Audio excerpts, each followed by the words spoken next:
Oh my God.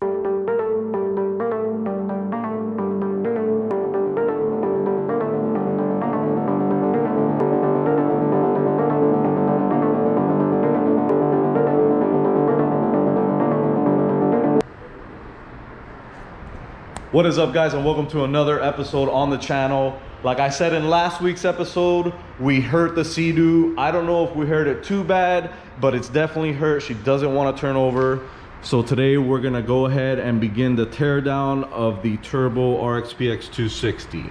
So when my wife was riding it, she said that it was going fast and then it slowed down and it turned off. So no, that's not what she said. What did she say? You tell me. You told me. I don't remember.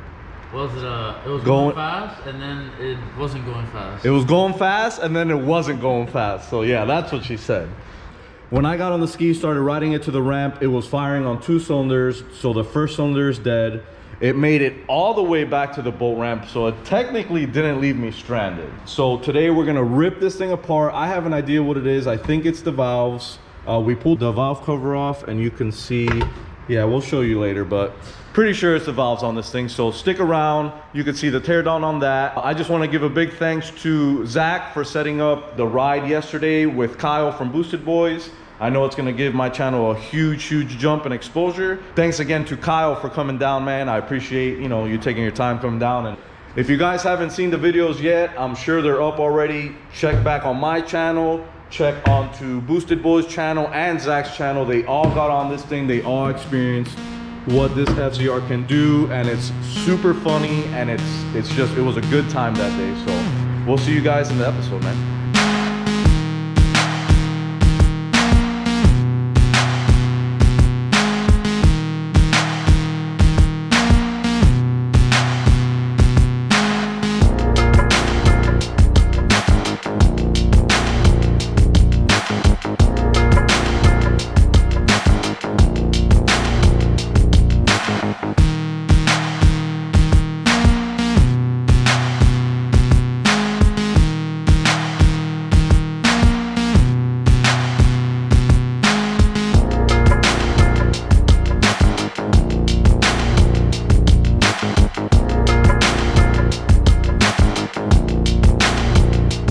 Okay, are you ready? Are you ready? This is your motor, huh? Oh my God. Piston's fucked. Oh, that sucks. I need just the piston, not the block. Yeah, I don't mind the piston. How's that head though? Damn.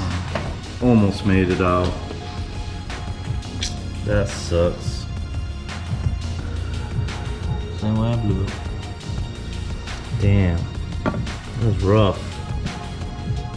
The worst part about this is that this is a fully CNC ported head. Like, beautiful. The combustion chambers are all ported. Or no mo. Alright, so we need 1 piston, Head. a head, Some valves. and some valves. That's not too bad. We're alright. It's got a little scuff up here, but nothing crazy. Alright. Not bad. I mean, bad, but not bad. Ain't no scuff. Right here. The piston doesn't even go that far. I know. I'm just saying there's a little scuff. Alright. There it is. Whoever wants this, the first one that says they want it, I'll ship it to them. Just write it down in the comments.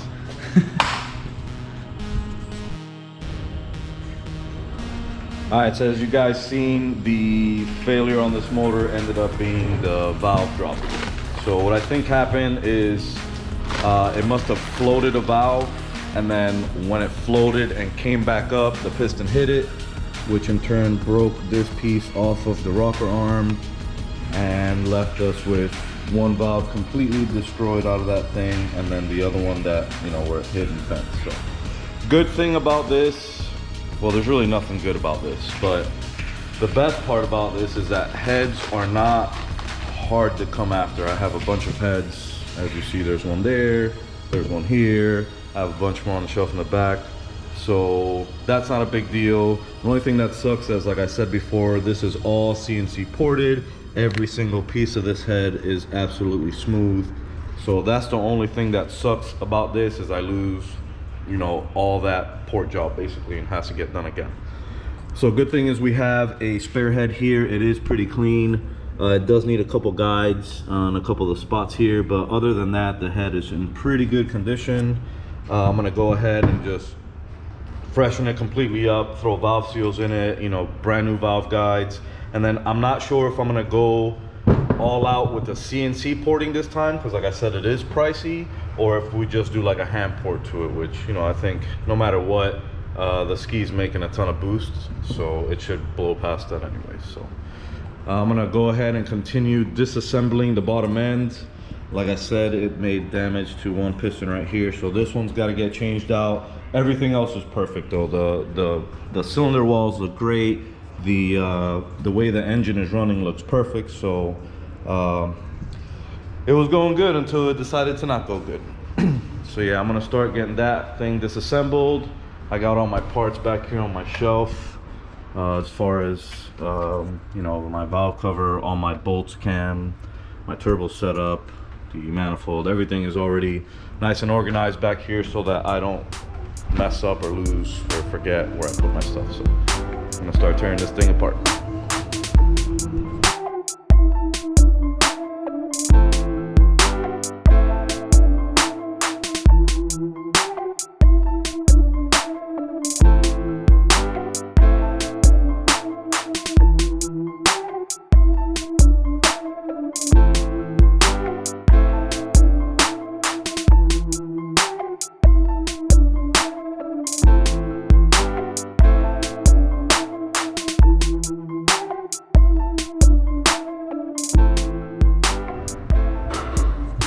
Alright guys, as you can see, I have the bottom end completely disassembled. Just want to show you how easy this thing spins. Check it out.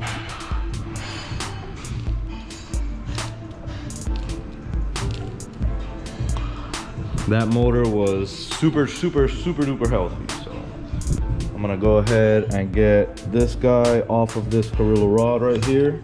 This is the damaged piston. The other ones look fine. Everything looks good, all the ring lands, the pistons themselves. So I'm gonna leave those alone. Put a new timing chain. Since we're already in there, there's no point in putting the old stuff back in. So I'm gonna take this crank out of here now, clean it up, put it to the side, order the parts we need, get the stuff we need to the machine shop, and put it back together.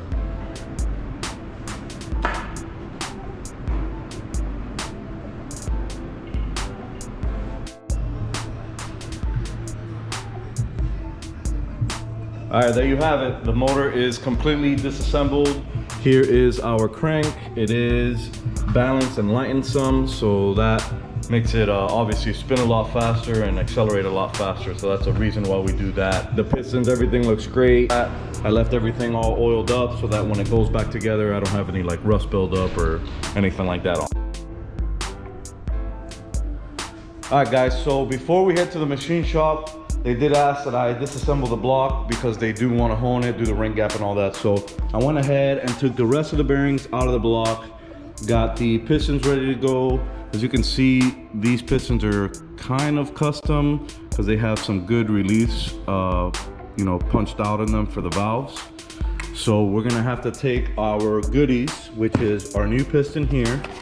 As you can see,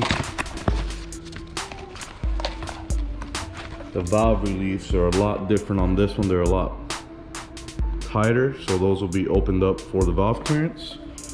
So that's going over there. I got the new set of valves, valve train, shims for the valve train, and I got the new guides in, brass guides, and new valve seals. So all that stuff is gonna go to the machine shop so they could spec it all out so I could be able to reassemble this engine. Also, we have this 300 that came in. It's getting the Riva steering stem, sponsons, exhaust, basically like a stage 1 plus with some Riva goodies on top of that. Ooh, look at that. That thing is pretty. All right, guys, so we have made it to FAP, also known as Florida Auto Performance. It's a shop in Cape Coral that we deal with, take all our machine shop work to. You ended up getting a raw material. Was it It's whatever my end mills are made out of. I can show you exactly what it is. Was that thing a piece? No, I plowed right through it. Oh, wow.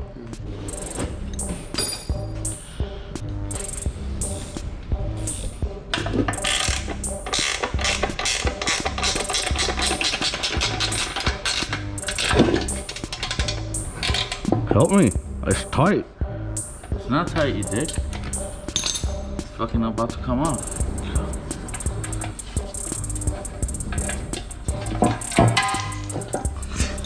I got it. Thanks, bro. Okay, bye. Angel pretty much has this thing all knocked out. He's got the new water box, the exhaust in place, fizzle pipes, the ribbon delete.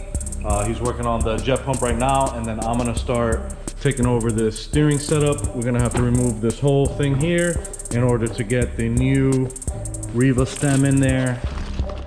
So this is gonna be replacing with some like motocross type handlebars. It'll be replacing this steering system here. So.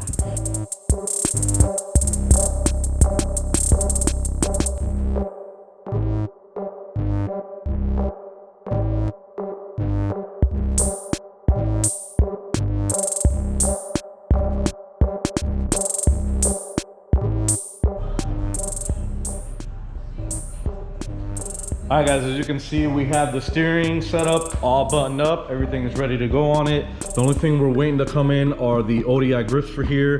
But as you can see, everything bolted on very, very nicely. And it looks a lot better than the stock application. So we are also doing the full service on the ski. So it's getting oil, plugs, filter, and I'm checking all the clamps, making sure everything is good on that. Alright guys, so like I said before, my ski did drop a valve. That is why I had to disassemble it. And just to show you again, this is basically what got all screwed up. Was the piston here. You can see it's cracked underneath. When this beast broke right here, this is a valve. Fell down. It hit here first, and then eventually it broke and took out this piston, and it also took out my head, which as you guys can see, I still haven't disassembled it, but there you go, that thing is pretty much shot. So dropped off the new stuff at FAP today. That's all getting done up, so we got to go back, make a trip back to FAP, pick it up when it's all said and done. I don't expect it to have any surprises or anything like that. So but yeah, yo, if any of you guys are interested in keeping this, because let's be honest, I'm probably just gonna throw it in the trash. But if you guys want to have this, maybe for some wall art or something, drop your email down on the comments. I'll send this over to you. I'll get a hold of you, and you know, I'll ship it out to you. I'll send you some stickers, stuff like that, and you know, just for supporting the channel, so you get a piece of my broken jet ski. So this is probably gonna do it for today's video, guys. This ski is pretty much done. Like I said, I'm waiting on the grips. We're doing the service on it now. Once those things come in, I'll probably pick up the video again and go out testing it. I got all his stock parts to the side here, so that when he does come pick up the ski, you know, if he ever does decide to go back to factory, he has all his parts right here. I don't keep any of this stuff just because I'm just gonna throw it away after that. So hopefully this is a good like little midweek video for you guys. Keep you held over for this weekend, and you know, just gonna keep on grinding and keep on going, doing what we gotta do.